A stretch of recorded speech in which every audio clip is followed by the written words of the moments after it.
Okay everybody, Mike with Enviroscape LA. This is our last project for this decade, 2019.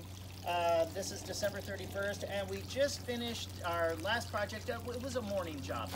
We're here at Enviroscape headquarters actually. This is the OASE Quintet and it has 5 little fountain heads in it, and we kind of did a little rock work here and stuff. But what's interesting is it just looks like a pile of rocks, and then with the press of a button, this is the button I'm going to be pressing. It's actually goes on your keychain. Press the little blue button and boom, it comes to life. There we go. Press it again and it goes taller.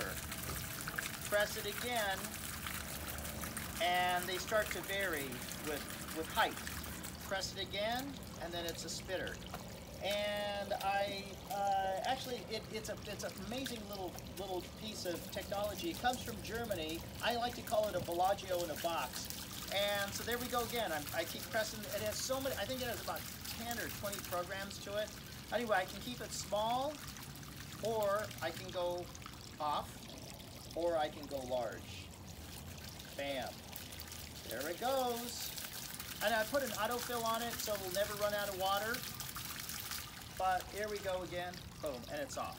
And so if I can just leave it on all the time if I wanted to, or I can just leave it on low, or I could just leave it on the spitter. But check this out, it even has the LED lights to it. So the LED lights are they're just like magic. So we'll do another video at night, but I just wanted you to see this. We're gonna clean this area up, and it's gonna look like a little piece of the Bellagio in Las Vegas in your front yard. Mike with Enviroscape LA signing off for this decade. When you think sustainability, think Enviroscape LA.